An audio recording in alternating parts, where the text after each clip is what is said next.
We're on the patio of the Chris Johnson home here in Muleshoe, and we're going to talk with two of their three children who have both been abroad just recently, Sarah and Ryan. Sarah, why did you go abroad? To continue my basketball career. And so, did you play pro basketball? Yes, ma'am, I did. And where? In Kenitra, Morocco, in Africa. Were you scared when you left? Yes, I was. I was very scared. How long did you stay? 8 months. 8 months. But you were fixing to say something else. I was more excited than scared. It was just kind of a more excited feeling, I think, to see something different and play basketball. It was very different, or just a little different? Very different. Very different. Yes. Everything different? Yes, majority of it was very different. Yeah, I have to say so. And now, Ryan, you are a student at Texas Tech, and Sarah has graduated from college, so she's older than you are, I assume. I'm sure she is. And so you are classified how at Tech? This year I will be a junior. And so where did you go, and why did you go? I went to Mondovio, Italy for a study abroad experience. I went to study classical music for voice. Oh, how wonderful. Now, were there other students there from around the world or the United States, or where? Yes, there were all from the United States. There were some from Portland, Oregon. There were some from Michigan. There were some from Arizona, and that's about it. And then a couple of other students from Texas Tech. Uh-huh. Yeah. So did you know the other students who you went with? Yes, I did. Yes. That made it a little bit nice, didn't it? Yes, it did. It made it a little easier, a little more comfortable. And how long were you there? I was there for a month. For a month. Yes. This summer. Yes, this past July I was there for a month. So. Well, now, what did Mother and Daddy think about all this traveling? They were pretty scared for me, I think. They were pretty nervous about it. I don't know if they were more nervous for me or for Ryan. I think probably more me, being the girl and all. And so, now, did you play in one location all the time, basketball, or did you travel? We traveled throughout Morocco to different cities, and we never got to go to a different country, but we went to different cities to see and play different teams, so it was nice to see different cities. And did they provide your living conditions, or how did that work? Yes, they provided my apartment that I stayed in with two other girls on the team. They paid for my expenses. They paid for everything. And when we traveled, we only stayed the night at one place because it was 9 hours away. So we stayed at one hotel until the championship game, which we stayed the whole weekend at a nice hotel and got to spend time with each other and do stuff. So it was kind of nice. But everywhere else was about 2 hours difference from the town, so we didn't have to stay overnight. And so the championship game, I guess, was at the end of the season? Yes, ma'am. It was at the very end of the season. And so how did your team come out? And wait, let's go back. What was the name of your team? We were CAC, but the city name is Kenitra, so just Kenitra is the team. Yes. And so how did you come out in the championship tournament? We ended up being second.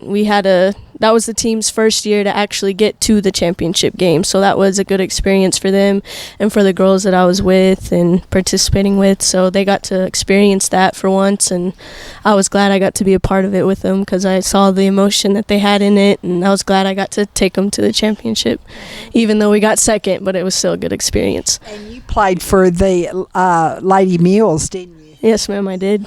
And then you went on to play in college where? I went to 3 different schools, actually. I played at Big Spring, Texas, my freshman year, and then I transferred to Pratt, Kansas, and then that was a JUCO, so I had to transfer to a 4-year school, and I played at Oklahoma Panhandle State to finish my bachelor's degree. Yes. And so you got paid because it's pro? Yes, ma'am, I got paid, yes. And what about the coach? Did you have several coaches, one coach, or... And did they play basketball like you play in the United States of America? I had two coaches. One of the coaches, he actually traveled to America to play for, I think it was a month, I think he said, for them to get the experience and learn new things, and then he went back. So he had experience playing basketball. It's very different though. I don't feel like they know as much as what we're taught in America. So for me, I kind of had to help him and help the team and kind of coach along with it. So to make them more knowledgeable about the sport, which was fine with me. And on your team, were there other American players? Yes, there was one. My friend Carrie Guyton, she played with us. She played with me in Pratt, Kansas, and we needed a big player. So I called her up and asked if she was free to come, and they signed her, and she came over to be with me. So, yeah, it was good. Okay, so now, let's go back to Ryan. And Ryan, what did you learn about the country you were in that month? Oh man. I really didn't take any classes for the country, but just being there and experiencing the country, it was actually very cool because every town is so historical and so ornate. Everything's very artsy, if you will, and even the churches you were in, they were beautiful towns, beautiful places. It was great, and the people are extremely nice, and especially the town that we stayed in. It was a small town near the coast, the east coast of Italy, and they were fantastic people. They loved having the Americans there to study. Now, did you stay in a home? I did. I stayed in a home. I stayed with a Italian family. Basically, only spoke Italian. They had, oh, really? Yeah. They had two children, one daughter and one son, and it was a great experience because you had to practice your Italian to learn and to get along in the country. Yeah. And were you the only student who stayed in that particular home? Yeah, well, for the first 2 weeks, I actually had a Colombian student stay with me. He was studying just Italian classes. He wasn't there for music. He was a part of a different program, and he was studying there for about 2 weeks, and then he left. But after that, I was by myself the rest of the time. So. And so had this family ever had students in their home before and hosted them? Yes, they had. They had actually hosted ever since the program had begun. They had about 8 years ago they started hosting family. Now, who were your professors?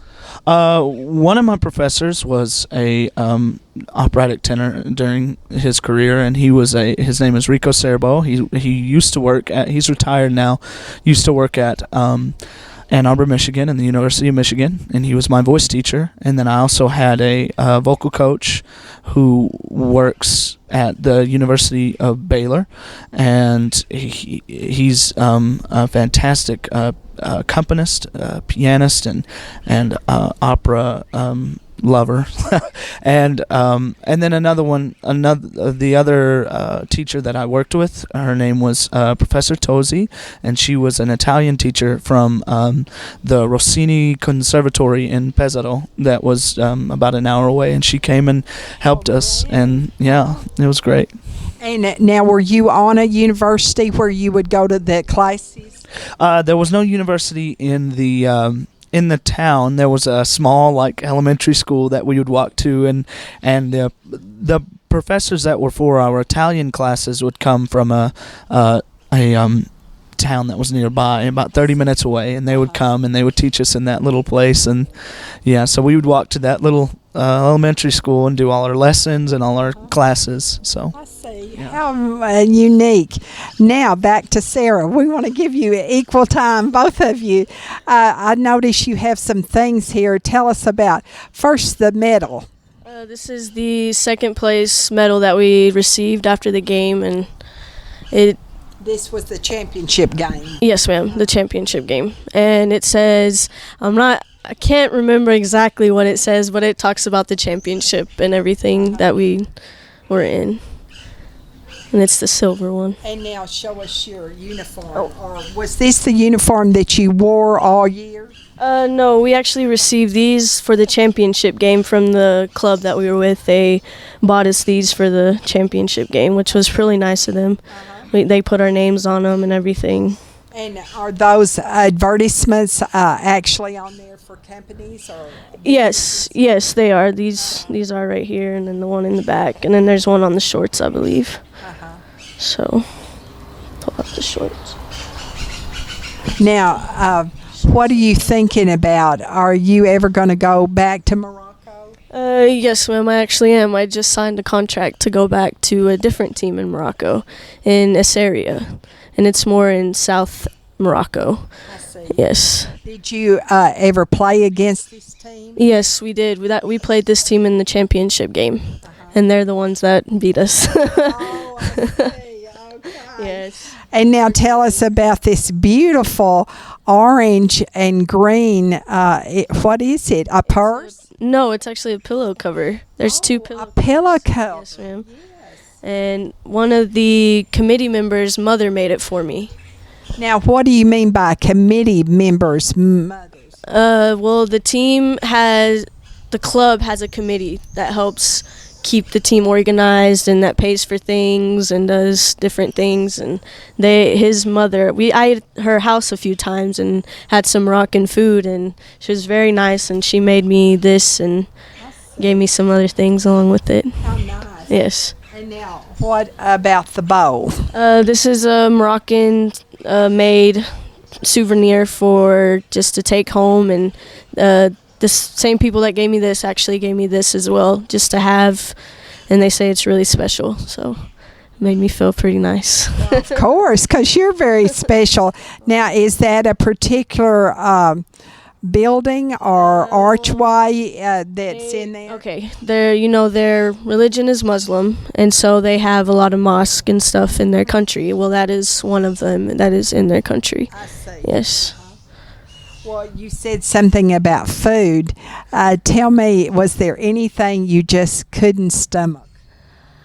Oh, good question. The thing I didn't like the most was probably the restaurant food. I preferred to eat the home-cooked meals. They were delicious. They were perfect every time.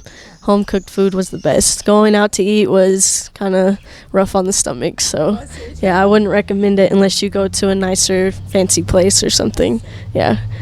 Now, tell me about the food in Italy.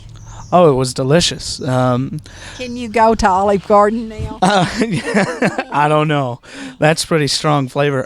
Over there, they had it was a lighter palate than us in America, and it was a good flavor. We ate a lot of sorts of different pasta and pizzas, and that's about really all we ate. Well, now, oh, really? Yeah. Even in the home? Well, actually, it was funny. In the home, the first night I actually stayed there, I get there with my roommate, and we get in the kitchen, and they go, "Oh, we made hamburgers for you." And so they were, yeah. So our family wasn't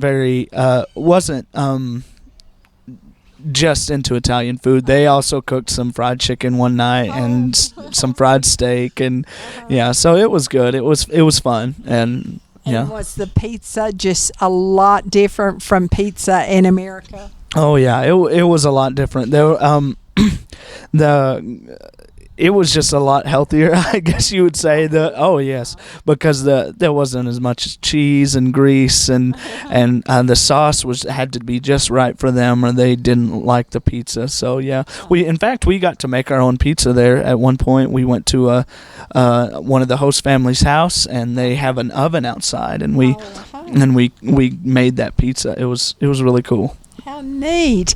Well, now, what do you think will advance you as you go on in classical music that you learned in your summer of July in Italy? Oh, well, I learned so much. It was the voice that I have to use for classical singing is a lot different, and it's very complex, and I don't think people know a lot about it. And I learned a lot technically with my voice over the summer, and that probably will take me a long way, just as that. But there also I learned a lot of Italian, and that is so important in classical Now, music. are you talking about just the Italian language? Yes, yes. And you hadn't studied any before? No, ma'am, I had not. It's all new Yes, to you. yes, yeah. So, I mean, by the end of the program, all of us were basically speaking almost conversational Really? Italian by the end of it. It was really great because, well, we were taking a 3-hour class of Italian every day for 5 days a week, and then the whole town doesn't really speak English at all. So the whole time, it's forcing you to use this language. So it was a great experience, and it was kind of humbling because you have to, to learn a new language, you have to like focus really hard and start from, day one. So it was a really cool experience. What a wonderful experience. Were there any foods that you didn't like that you were introduced to there? I don't think there was any food that I didn't like, and there were some foods that I just kind of wasn't really into, but I still ate them, and they were still good to me. So yeah. Okay. What did you not like really and truly about Morocco?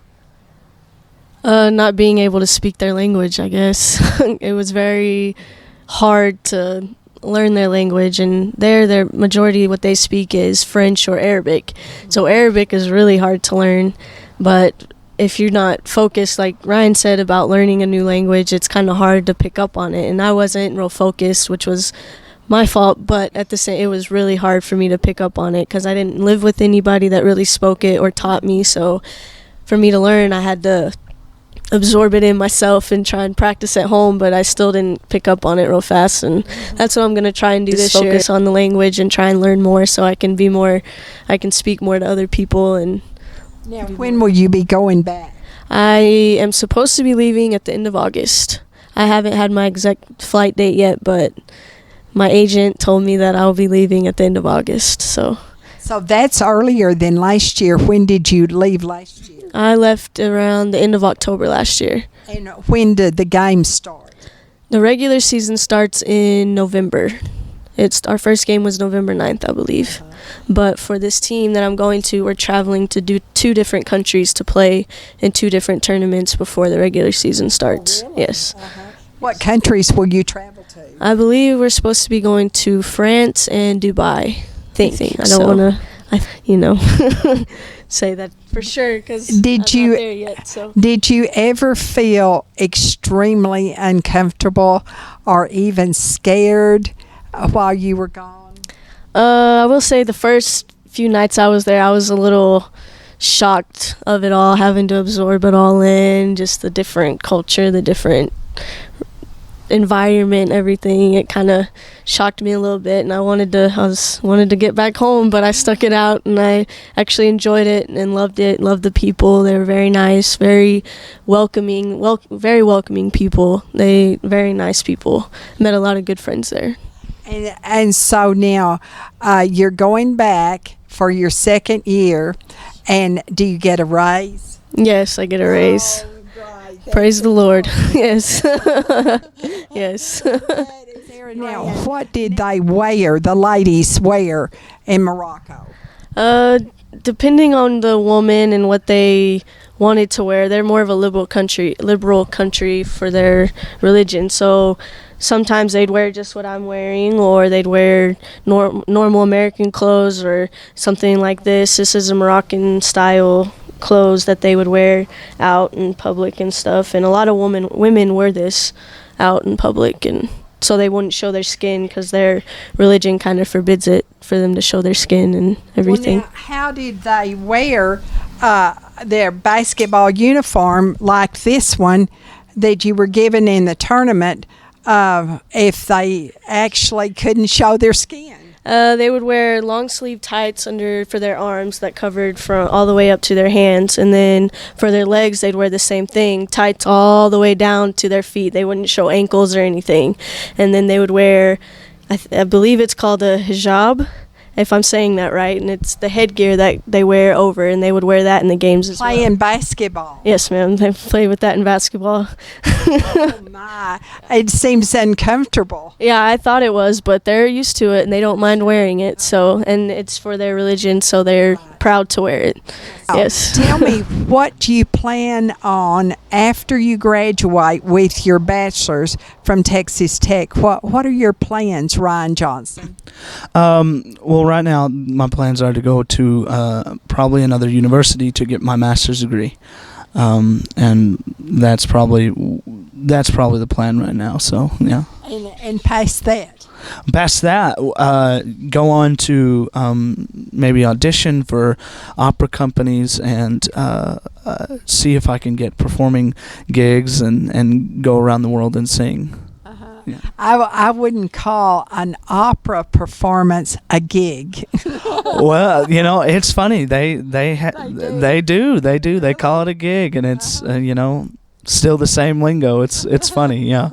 Yeah. Oh my! Now, how old are you? I'm 21. 21, and Sarah, how old are you? 23. 23. Well, the lights came on for us. Isn't that wonderful? So I guess we better say goodbye and good luck to you both, Sarah, as you go back to Morocco the end of August, really soon, and playing basketball professionally, and also to Ryan as he goes into his junior year at Texas Tech in the music department, and he has just come back from Italy where he studied classical music.